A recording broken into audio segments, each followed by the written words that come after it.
പിന്നെ വളിക്കാടിനോട് ചോദിക്കാൻ രണ്ട് ചോദ്യമേ ഉള്ളൂ. എനിക്ക് കണ്ടപ്പോഴേ മനസ്സിലായി നീ എന്തുകൊണ്ട് ഇതിനകത്ത് കയറി കളിച്ചു എന്നുള്ളത്. അതായത് നിന്റെ പേജിൽ ലാസ്റ്റ് യൂട്യൂബിൽ ചാനലിൽ വീഡിയോസ് ഒക്കെ നോക്കി കഴിഞ്ഞാൽ 200, 250, 300 ഒക്കെ വ്യൂസ് ഉള്ള വീഡിയോസ് ഒക്കെയാണ് കണ്ടിന്യൂസ് ആയിട്ട് കിടക്കുന്നത്. അപ്പോൾ സിംപ്ലി മനസ്സിലാവും നീ ഇതിനകത്ത് കയറിയിട്ടുള്ളത് നിനക്ക് ഈ പറഞ്ഞ പോലെ എനിക്കെതിരെ കളിക്കുമ്പോഴത്തേക്ക് കിട്ടുന്ന വ്യൂസിനും റീച്ചിനും വേണ്ടിയിട്ട് തന്നെയാണ്. നിങ്ങളുടെ ജീവിതത്തിലെ ഏറ്റവും മോശം സമയമാണ് ഇനി വരാൻ പോകുന്നത്. രോഹിത് എന്ന് പറഞ്ഞ 27 വയസ്സുള്ള പയ്യൻ ഓൻ നിക്കറെ മുള്ളി നടന്നിരുന്ന കാലത്ത് ഞാൻ ആലപ്പുഴ ഏഷ്യാനെറ്റ് ന്യൂസിന്റെ റിപ്പോർട്ടറാണ്. തമാശയായിട്ട് പറയുന്നല്ലോ. അപ്പോൾ ഓൻ നിക്കറെ മുള്ളി നടന്നിട്ട് സമയത്ത് നമ്മൾ തുടങ്ങിയ പണിയാണ്. അപ്പോൾ ഓൻ ഇപ്പോഴും 27 വയസ്സേ ആയിട്ടുള്ളൂ. എനിക്ക് 43 വയസ്സായി. അതിൻ്റെ ഒരു അന്തരമുണ്ട്, അതിൻ്റെ ഒരു പക്വത കുറവ് ആ പയ്യൻ കാണിക്കുന്നുണ്ട്. ആൾക്ക് തീരെ വിദ്യാഭ്യാസം വിവരമൊന്നും ഇല്ലേ, വീട്ടിൽ പറയുള്ളൂ തെണ്ടി. ഇനി ഞാൻ പറയാൻ വരുന്നു, അവൻ പറഞ്ഞു ഞങ്ങൾക്കെതിരെ കേസ് എടുത്തിട്ടില്ലല്ലോ. ഇപ്പോൾ കേസ് എടുത്തിരിക്കുന്നു. ഇന്നലെ വനിതാ സ്റ്റേഷനിൽ കേസെടുത്തു.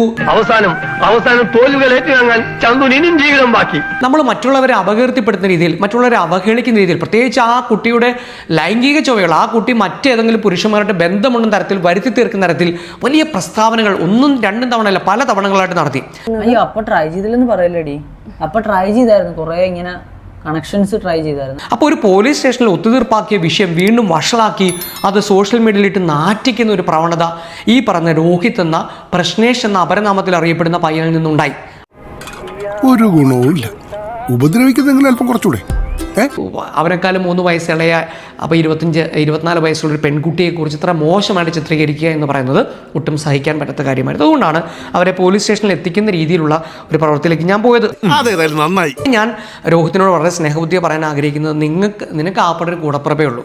ആ കൂടപ്പുറപ്പിനെ സ്നേഹിക്കുക. ആ കൂടപ്പുറപ്പിനുണ്ടായി ചിലപ്പോൾ അവളുടെ ഭാഗത്തും തെറ്റുകളുണ്ടാവും. ഞാൻ അവരെ പൂർണ്ണമായിട്ടും ന്യായീകരിച്ചല്ല ഈ വീഡിയോ ചെയ്യുന്നത്. അമ്മയുടെ ഭാഗത്ത് തെറ്റുകളുണ്ടാവും. അതിനെ രമ്യമായി പരിഹരിച്ച് നിങ്ങൾ 4 പേരും കൂടി ഇരുന്ന് സന്തോഷമായിട്ട് മുന്നോട്ട് പോകുക. ലാസ്റ്റ് യൂട്യൂബിൽ ചാനലിൽ വീഡിയോസ് ഒക്കെ നോക്കി കഴിഞ്ഞാൽ 200, 250, 300 ഒക്കെ വ്യൂസ് ഉള്ള വീഡിയോസ് ഒക്കെ. പിന്നെ എനിക്ക് റീച്ചുണ്ടോ, എന്നെ 10 പേര് അറിയുന്നുണ്ടോന്നൊക്കെ രോഹിത് കുറച്ചും കൂടെ എന്നെക്കുറിച്ച് പഠിക്കേണ്ടിയിരിക്കുന്നു എന്നാണ് ഞാൻ പറഞ്ഞു. അവൻ്റെ പ്രായത്തിൻ്റെ പക്വതക്കുറവും അവൻ്റെ വിദ്യാഭ്യാസവും അവൻ്റെ എക്സ്പോഷർ ലെവലൊക്കെ നമുക്ക് ചിന്തിക്കാവുന്നേ ഉള്ളൂ.